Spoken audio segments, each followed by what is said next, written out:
So I'm out here in the shop, just kind of finishing up this thing, putting the final touches back on it. Bumper, some trim pieces, replaced some eye bolts, just little tiny details.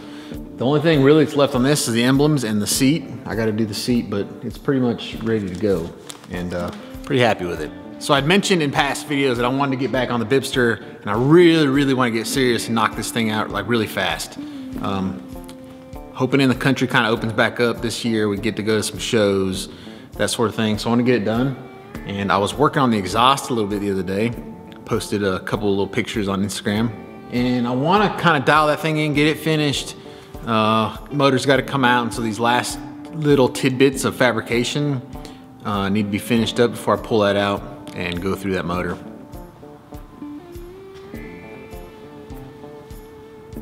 So you can kind of see what I've got going on. Right out of the turbo, this is 5-inch, I believe. And then I've got it neck down to 4.5, if I'm not mistaken. 4 or 4.5, maybe it's 4.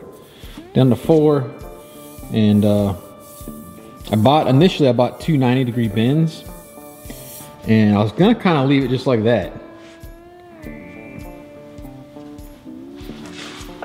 So just, you know, flameage coming right out the top there.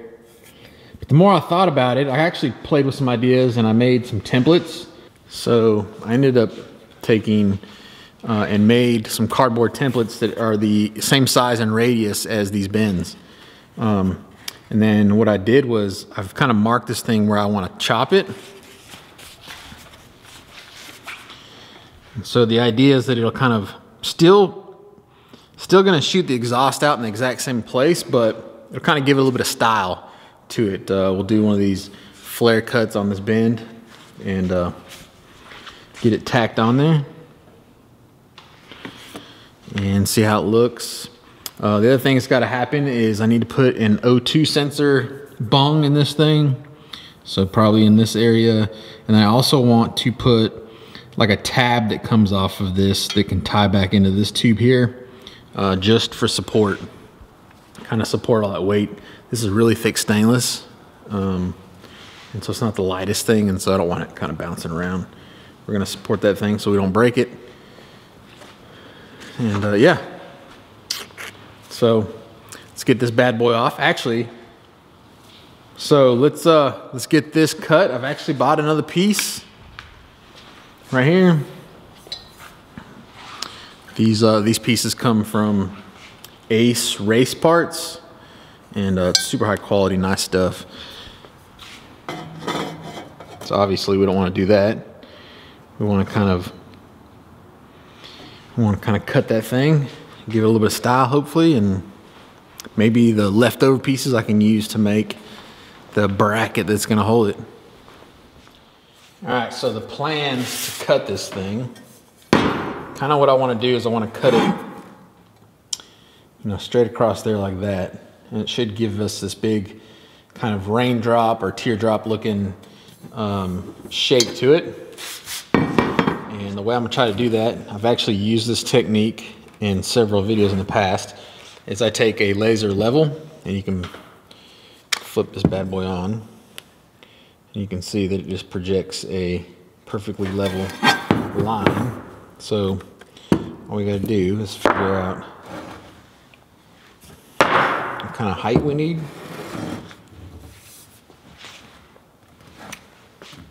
Something like that, and then I'm gonna go mark all the laser, and you can kind of spin this thing around, you know, give you the mark all the way around it.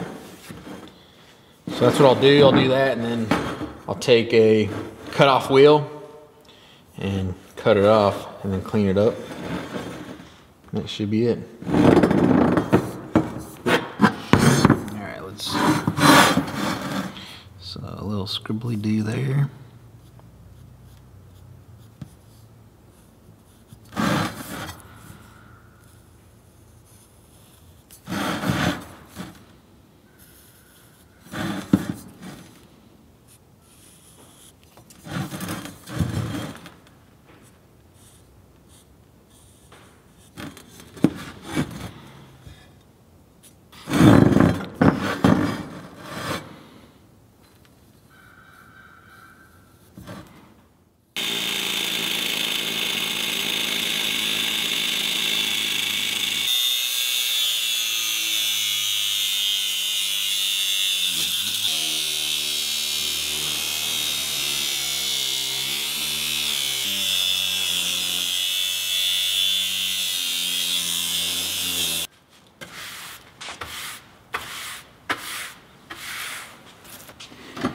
All right, so this is what we ended up with.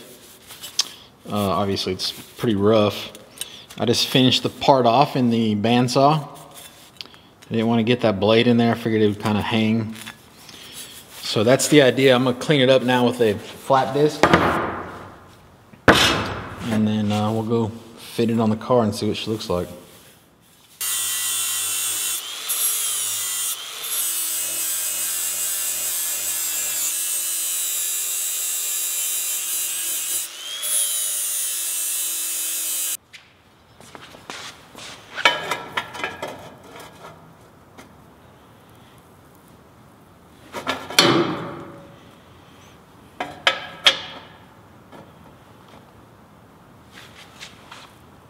So, what do you think, yay or nay? I think I like it. I think I may have to see what this angle is and make sure that it's kind of, I think maybe I need to cut a little more off this end. I gotta figure out how I want it clocked as well.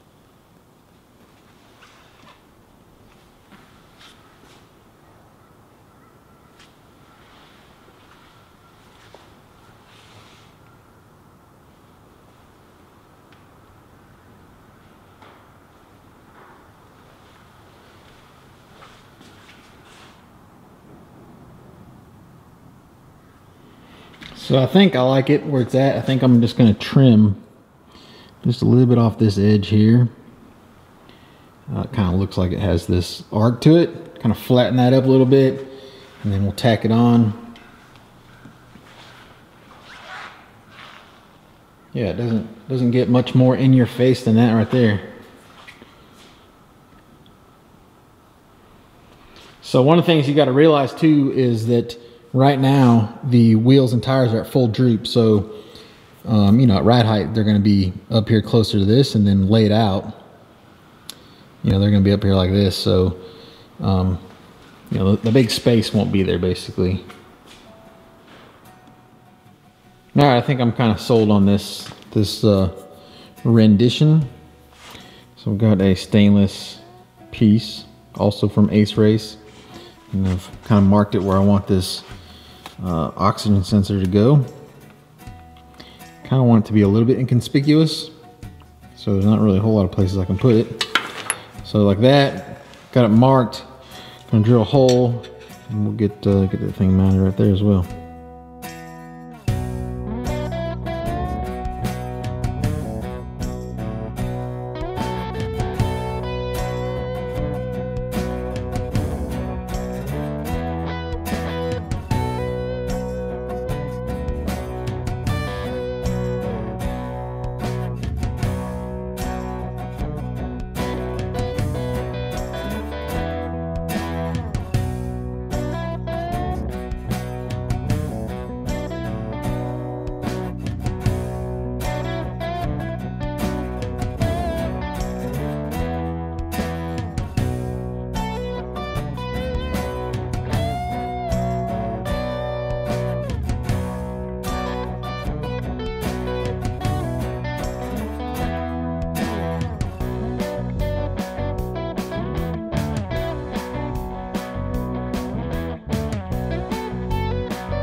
Ready to go.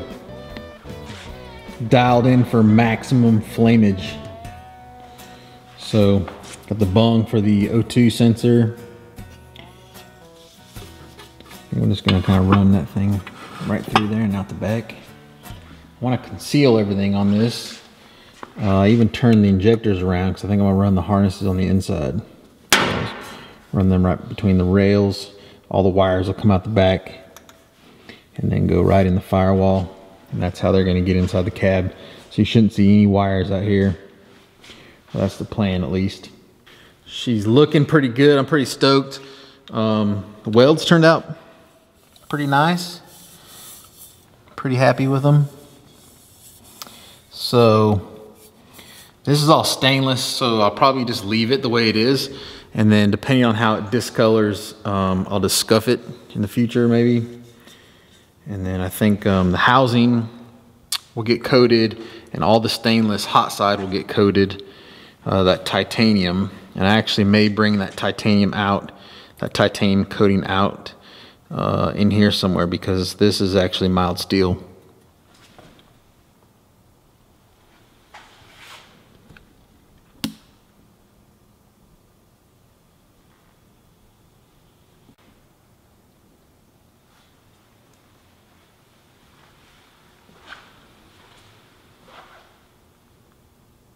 As much as I like it right now, I think it's gonna look really, really, really good when this thing's laid out. You know, and these wheels and tires are way up here. That thing's gonna be tucked nice inside the chassis. And then if I end up doing some kind of faux grill shell, you know, I'll just kind of incorporate the exhaust into it. So that thing will kind of come across like this, kind of go around the exhaust. I mean, you'll still be able to see everything. Same thing with the induction side. It'll kind of come down. Probably have a scoop, goes forward like that, and then kind of wrap down around underneath the wastegates with nothing inside of it, no grill, you know, no grill or nothing.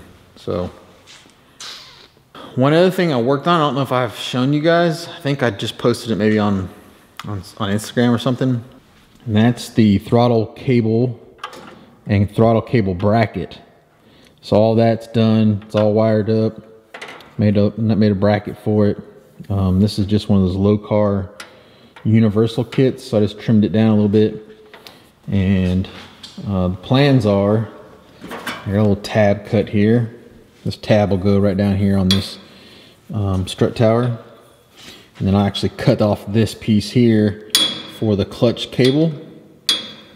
And that thing will kind of bolt to it, and then I'll probably somehow fasten that throttle cable to it, make it look nice and clean.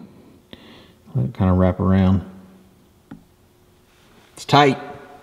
She's tight in there. Problem is that all this Fox body stuff is all kind of factory located, except for the engine. The engine's probably 6 or 8 inches higher than it would be in a Fox body compared to the master cylinder, the clutch cable, and the throttle cable. Usually this stuff, I say 6 inches, maybe 4 inches, because this stuff is usually, you know, up in here as far as where the motor goes. And obviously now you can give her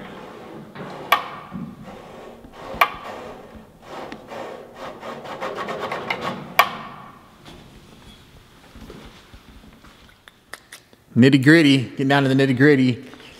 Ordered the oil line for the turbo, got it on. I ordered it 2 length, so this thing will just kind of tie in down here like that. I've got all the drain stuff for the turbo, so that stuff can drain back into the pan. I just gotta wait till I get the motor out in order to do those modifications. I've already started on the cooling, so you can see I've got one of the couplers on here just kind of testing it out.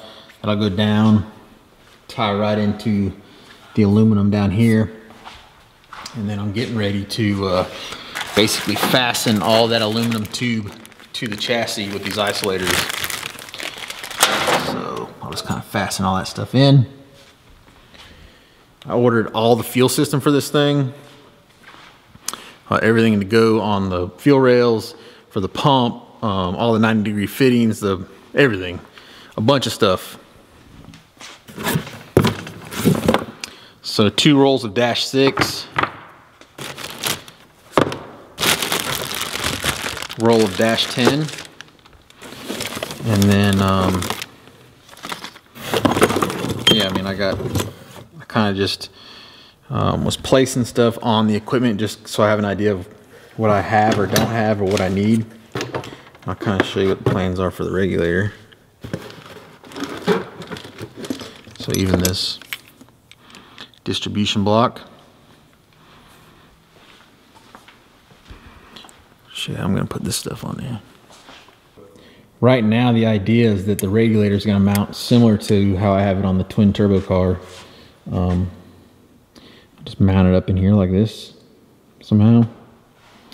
And then it'll just go straight into those fuel rails from there. And then it'll just have one -6 return line coming right out of the bottom, returning back to the tank. So that's that. And then the fuel coming in, I'm gonna go -8 coming in. And then this thing will probably mount in here like this somehow.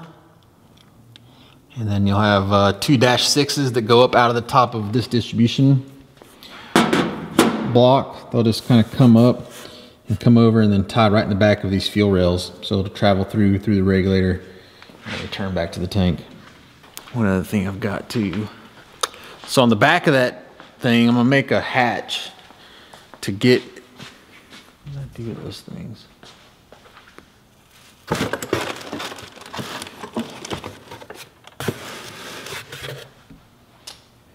Anyway, I'm gonna make a hatch, and I ordered some hinges, some cool hinges you'll have to see. But it'll allow that hatch to kind of flip up, get to that fuel tank and all that stuff, and then hopefully it's kind of a spring setup. So once the hatch is down, once you start to close it, when it gets close to the end, it kind of pulls it shut. So hopefully that works. Probably just, you know, cut me a big axis hole in this thing. Maybe put like a pop-up.